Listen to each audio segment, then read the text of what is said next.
भारत ने की कतर को मुंह तोड़ जवाब देने की तैयारी। देश को अब नहीं रहना पड़ेगा कतर पर निर्भर। मदद के लिए सामने आया ऐसा देश जिसके पास है 201 ट्रिलियन क्यूबिक फीट गैस का भंडार। अब हमें नहीं, कतर को हमारे सामने झुकना होगा। दोस्तों, जैसा कि आप लोग जानते ही होंगे कि अभी कुछ ही दिन पहले कतर ने भारतीय नौसेना के 8 पूर्व अफसरों पर जासूसी का आरोप लगाकर उन्हें मौत की सजा देने का ऐलान किया है। और जब से यह खबर सामने आई है तभी से भारतीय सरकार अपने इन पूर्व सैनिक को बचाने का हर संभव प्रयास कर रही है। असल में भारत को अपने ऑयल एंड गैस का करीब 48% हिस्सा कतर से इंपोर्ट करना पड़ता है और कहीं ना कहीं इस पूरे मामले में कतर को इसी बात का घमंड है कि भारत उसके ऊपर निर्भर है। यह चीज़ कतर के रवैये से साफ जाहिर होती है और इसी के लिए उसने बिना भारत सरकार को बताए हमारे पूर्व 8 नौसैनिकों को मौत की सजा सुना दी है। लेकिन भारत की मदद के लिए अब एक ऐसा देश सामने आया है जिसने कतर पर हमारी निर्भरता को ही पूरी तरह से खत्म कर दिया है। और इतना ही नहीं, यह देश हमें ऑयल एंड गैस पर 20% डिस्काउंट भी ऑफर कर रहा है। मतलब बैकफुट पर जाने की बारी अब भारत की नहीं बल्कि कतर की है। और अब कतर को उसकी औकात हम दिखाएंगे, जहां अपनी खैर मनाने के लिए उसे हर हाल में भारतीय नौसैनिकों को आज़ाद करना होगा। यह कौन सा देश है जिसने भारत की तरफ मदद का हाथ बढ़ाया है? इस नए देश के साथ संबंध बनाकर भारत को क्या फ़ायदे होंगे और कतर को अब किस तरह काबू में लाने की रणनीति तैयार की जा रही है? आइए इस बारे में चर्चा करते हैं। दोस्तों, भारतीय सरकार ने हमें यह भरोसा दिलाया है कि कतर में फंसे हमारे भारतीय नौसेना के पूर्व अफसरों को वहां से सुरक्षित बाहर निकालने के लिए हर संभव कानूनी विकल्पों की तलाश जारी है। साथ ही विदेश मंत्रालय ने यह भी कहा है कि वो नौसेना के इन 8 पूर्व अफसरों को बचाने के लिए डिप्लोमेटिक लेवल पर हर मुमकिन कोशिश कर रहे हैं। आप में से काफ़ी लोगों के मन में यह सवाल उठ रहा होगा कि कतर आखिर हमें इतने तेवर क्यों दिखा रहा है? एक तरह से पूरी दुनिया जहां भारत को शक्तिशाली देश मानने लगी है, वहीं कतर जैसा छोटा सा देश आखिर हमारी क्यों नहीं सुन रहा है? जो लोग नहीं जानते उन्हें यह बता दें कि जब से कतर द्वारा भारत के पूर्व 8 नौसैनिकों को मौत की सजा सुनाए जाने की खबर आ रही है और तभी से भारतीय सरकार कतरी गवर्नमेंट से बातचीत और समझौता करने के लिए कांटेक्ट करने की कोशिश कर रही है। लेकिन कतर इस मामले में बिल्कुल भी समझौता करने के मूड में नहीं है। यहाँ तक कि उसने भारत को ऑफिशियल यह बताना भी जरूरी नहीं समझा कि हमारी नेवी के 8 पूर्व नौसैनिकों को वो मौत की सजा देने वाले हैं। इन सैनिकों पर आरोप क्या लगे हैं और इन आरोपों को किन सबूतों के दम पर साबित किया गया है, इसको लेकर भी कतर खुलकर कोई जानकारी नहीं दे रहा है। कतर के इन तीखे तेवरों का कारण यह है कि हमारा देश यानी भारत अपनी गैस की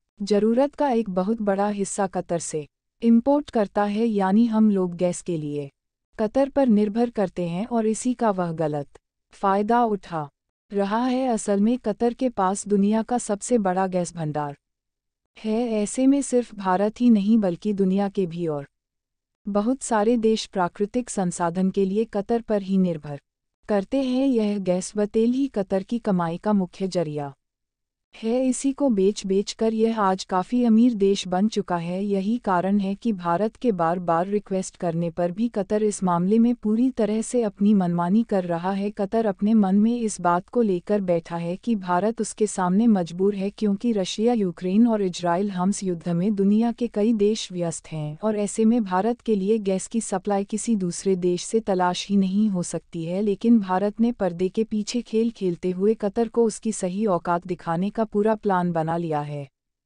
दरअसल जैसा कि हमने वीडियो की स्टार्टिंग में ही बताया कि भारत ने अपनी गैस की ज़रूरतों के लिए कतर का एक बेहतरीन विकल्प खोज निकाला है और यह देश हमें 20% का डिस्काउंट भी ऑफर कर रहा है, जो बहुत बढ़िया डील है। साथ ही इस देश के अंदर भारत की कई कंपनियां पहले से मौजूद हैं, जिनकी मदद से हम इस गैस को दूसरे देशों में एक्सपोर्ट भी कर सकते हैं। हमें पता है कि अब आप इस देश का नाम जानने के लिए बहुत उत्सुक हो रहे हैं, इसलिए आपकी उत्सुकता और ज़्यादा ना बढ़ाते हुए आपको बता दें कि इस देश का नाम वेनेजुएला है। आपको शायद मालूम ना हो कि लेकिन वेनेजुएला भी एक ऐसा देश है जिसके पास प्राकृतिक संसाधनों की भरमार है। अगर सिर्फ गैस की ही बात करें तो यहाँ 201 ट्रिलियन क्यूबिक फीट गैस के भंडार मौजूद हैं, जो भारत की ज़रूरत को बड़े ही आराम से पूरा कर सकते हैं। आपके मन में सवाल उठ रहा होगा कि अगर वेनेजुएला में यह प्राकृतिक संसाधन मौजूद है तो भारत ने पहले ही इसके साथ डील क्यों नहीं की। तो आपको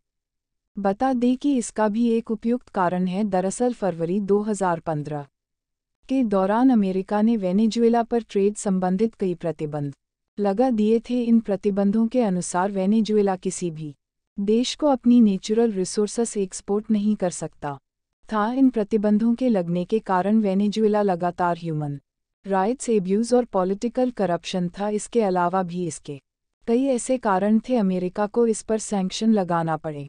लेकिन अब हालात सुधर चुके हैं और रिपोर्ट्स की माने तो अमेरिका ने वेनेजुएला पर लगाए गए प्रतिबंधों को हटा दिया है। हालांकि अमेरिका ने इस सैंक्शन को अभी आंशिक रूप से हटाया है, मगर वेनेजुएला में यदि सब सही रहता है तो इन प्रतिबंधों को परमानेंटली हटा दिया जाएगा। यानी अब वेनेजुएला अपने तेल और गैस को पूरी दुनिया में बेच सकता है। जानकारी के लिए बता दें कि भारत की सबसे बड़ी oil and gas company ONGC विदेश लिमिटेड पिछले काफ़ी अरसे से वेनेजुएला में इन्हीं प्रतिबंधों की वजह से स्ट्रगल कर रही है। इस कंपनी के पास वेनेजुएला के सबसे बड़े ऑयल रिजर्व में से एक क्रिस्टल ऑयल फील्ड का 40% हिस्सा है।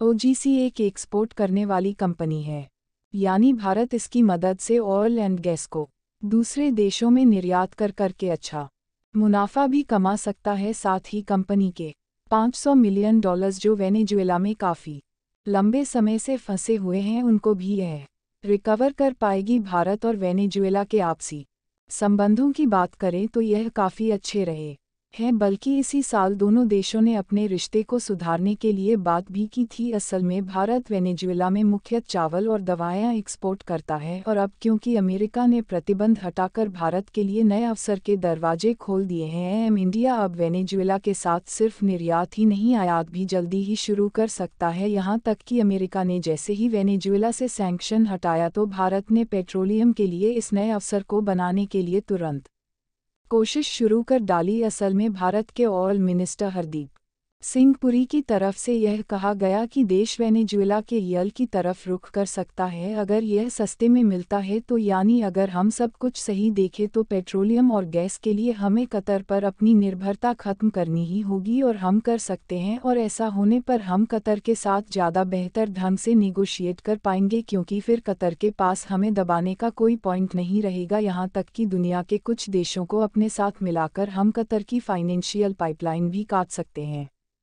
क्योंकि कतर को अपनी जीडीपी का 70% से भी ज़्यादा ऑयल एंड गैस को बेचकर ही प्राप्त होता है। साथियों, पिछले साल जब रशिया यूक्रेन युद्ध शुरू हुआ था तो अमेरिका समेत कई यूरोपीय देशों ने रूस पर सैंक्शंस लगा दिए थे और उसके साथ अपना सारा ट्रेड खत्म कर दिया था। जानते थे इसका बड़ा फ़ायदा किसे हुआ? कतर को, क्योंकि जो यूरोपीय देश पहले रूस से ऑयल एंड गैस खरीदते थे उन सभी ने कतर के साथ डील कर ली, और यह डील 28 साल तक के लिए साइन की गई।